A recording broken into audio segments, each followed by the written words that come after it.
tous les éléments nécessaires à la respiration, la contre-nutation, comment trouver son périnée et comment bien se positionner pour détasser votre colonne lombaire. Commencez à engager votre transverse et à le renforcer un petit peu pour protéger périnée, éviter les fuites urinaires et avoir un meilleur confort. Pour savoir où se situe votre périnée, pour savoir comment l'engager, vous allez imaginer que vous avez envie d'aller aux toilettes simplement.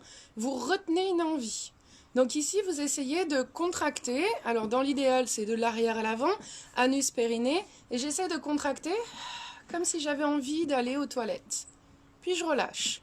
Et vous devez sentir que ça se contracte au niveau de l'entrejambe et que ça repousse un petit peu vers le haut.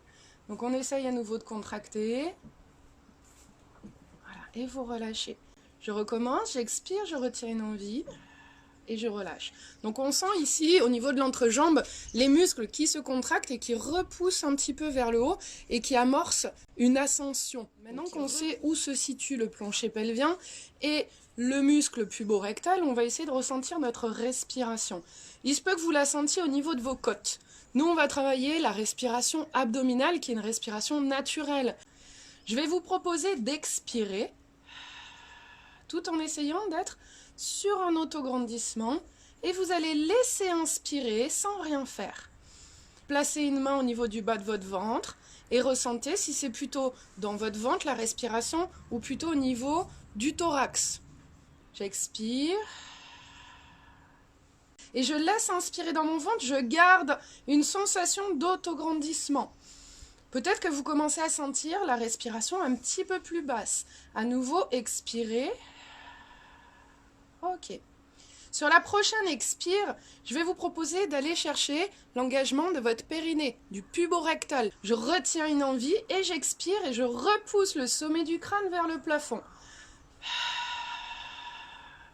Je repousse toujours, je me grandis, je me grandis, je me grandis, je laisse inspirer dans mon ventre. Et à nouveau, plancher pelvien. Et peut-être que vous sentez un peu plus le bas de votre ventre qui commence légèrement à se resserrer parce que vous avez engagé votre plancher pelvien. On va continuer, donc une fois qu'on a l'engagement du plancher pelvien, notre respiration abdominale, on va essayer de comprendre où se situe le coccyx. Donc ici, vous pouvez voir donc, le bassin, toute ma colonne vertébrale et ici le début du crâne. Je reviens en bas au niveau de mon bassin. La partie orange, la plus grande ici, ça va être mon sacrum.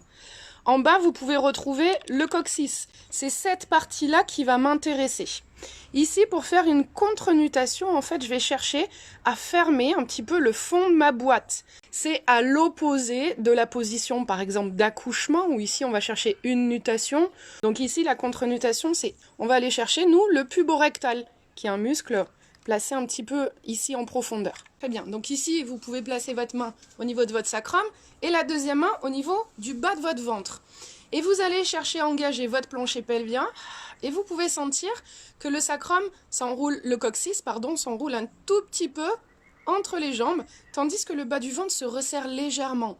On commence à engager notre transverse. Allez chercher un autograndissement. Périnée expire. Voilà, j'ai engagé périnée. Je tire la queue du chat. Donc là, je vais vous le faire avec une sangle. Sans faire de rétroversion du bassin, vous devez garder vos jambes tendues, repousser le sol, repousser le sommet du crâne. Et ici, essayez de placer la queue du chat entre les jambes et vous tirez vers le plafond. Et vous allez voir au niveau de ma colonne lombaire ici, je me rapproche un peu, que ça se détasse. Périnée, j'expire, je tire la queue du chat.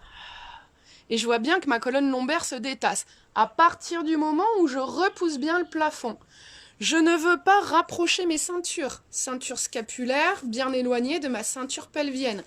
Si je fais ça, j'écrase tout dans mon ventre. Donc je ne dois pas ici relâcher mes côtes vers le bas. Périnée, j'expire. J'allonge ma colonne lombaire. Bien. Donc ici, je vais placer le bloc, ou ça peut être simplement un coussin. Je vais placer entre mes jambes. Je vais refermer un petit peu mes pointes de pied. Donc je mets en fait mes cuisses en rotation interne. Ici, je viens vers l'intérieur. Et avec un autograndissement, des épaules bien basses, je fixe mes pieds au sol. les jambes tendues mais sans forcer sur mes genoux, je vais chercher à repousser mon coussin ou mon bloc vers l'avant. Donc ici, je vais me mettre de profil pour que vous voyez bien le mouvement. Hop, d'ici, autograndissement, et je vais chercher à pousser ce coussin vers l'avant, mais sans faire ça, d'accord? Donc pour ça, je cherche à faire une rotation externe des fémurs, à placer la couture à l'intérieur de mes cuisses vers l'extérieur pour placer ma contre-nutation. Et vous allez voir ici que le bloc va repousser vers l'avant. Je me grandis, je repousse vers le plafond, j'engage le puborectal, j'expire, rotation externe des fémurs. Et on voit ici le bloc qui repousse vers l'avant. Regardez au niveau de ma colonne lombaire, au niveau du bas de mon ventre. Donc ici, on va sentir le bas du ventre qui se plaque, colonne lombaire qui s'étire. Périnée, j'expire. Hop. Donc ici, je refais puborectal, j'expire, rotation externe des fémurs et j'ai placé mon bassin. Voilà.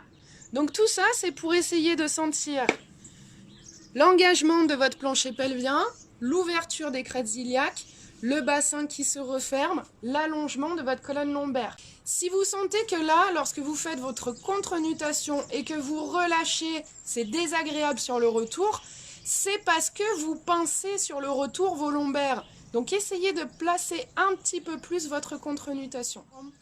Donc une fois que vous commencez l'engagement périnée, vous expirez et lâchez votre périnée. C'est un muscle starter. Je démarre ma voiture, je mets mon starter et une fois que c'est démarré, je peux enlever mon starter et je laisse infuser mon expire. Les femmes enceintes ou même les sportifs qui courent beaucoup par exemple et qui peuvent avoir des problèmes de fuite urinaire ou pas, qui sentent simplement une lourdeur au niveau du bas du ventre, je vous conseille une ceinture qui est super bien. Cette ceinture-là, on la retrouve sur Physiomat ou Verbaudet. Le but, c'est de refermer en fait le bas du bassin et d'ouvrir les crêtes iliaques. On peut l'utiliser en courant pour éviter les fuites urinaires. Donc cette ceinture, je la mets ici au niveau du bas de mon bassin. Mes crêtes iliaques sont libérées en haut. Par contre, le bas de mon bassin est resserré. Et ça permet au moins de tenir... Hop, je remonte un petit peu. De tenir mes ischions refermés vers le bas. Le bassin ouvert vers le haut au niveau des ailes iliaques et ischion fermé vers le bas. J'espère que ça vous a intéressé et n'hésitez pas à me laisser vos commentaires. Voilà. Bisous à tous, à plus tard pour la prochaine vidéo. Ciao, ciao!